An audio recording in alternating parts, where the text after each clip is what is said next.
So part 1मध्ये मी सांगितलं होतं की एक प्रॉब्लेम झाला. तो प्रॉब्लेम काय झाला मी सांगते तुम्हाला शेवटी. तर प्रॉब्लेम असा झाला, आता हे तर तुम्ही बघितलं की ते किया माझी पूर्ण तयारी आमची मस्त चालू होती. म्हणजे अक्षरशः ड्रेस फिटिंग होतो आहे की नाही ते मी नवरीला म्हणजे माझ्या लहान सख्ख्या बहिणीला मेहंदी वगैरे काढली, मस्त सगळं चालू होतं. त्याच्यानंतर इथे पॅकिंग चालू होती. पॅकिंग म्हणजे नवऱ्याकडच्या मुलांना काही कपडे द्यायची वगैरे आणि ह्यांची काही कपडे वगैरे पॅकिंग चालू होती. ही फायनल पॅकिंग आहे बरं का. आणि ह्याच्यामध्ये हिला मी म्हणत होते की मेहंदी दाखव, पण हिची पण तब्येत खूप खराब होती. अक्षरशः ती पण खूपच पेंगाळली होती. म्हणजे काहीच सांगू, विकनेस आला होता भयानक. कारण की ऑफकोर्स लूज मोशन आणि वॉमिटिंग समजू शकता तुम्ही. तिची हालत खराब. इथे कियाची माझ्या मुलीची पण अवस्था खूप बेकार होती.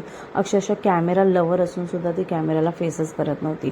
त्याच्यानंतर पप्पांचं इथे चाललं होतं हे घालू का ते घालू का, मी ह्याच्यावरच निघतो वगैरे. कारण गरमी इतकी होती की अक्षरशः पूर्ण कपडे घालण्याची हेच राहिली नव्हती.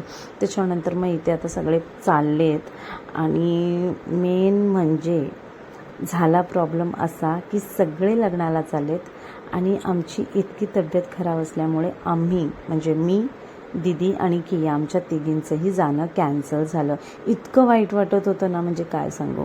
त्याच्यानंतर कियाची तब्येत खराब आहे. इथे मी औषध देत होती तेव्हा ती प्रार्थना करत होती की मला औषध कडू नको लागू दे, मला औषध गोड लागू दे देवा वगैरे वगैरे काय चालू होतं तिचं. आणि 2-3 दिवस आराम केल्यानंतर मग शेवटी बहीण म्हणली की तुमची हालत खूप खराब आहे, मी तुम्हाला सोडवायला येते. आणि मोठी दिदी मग मला सोडवायला आली पुण्याला.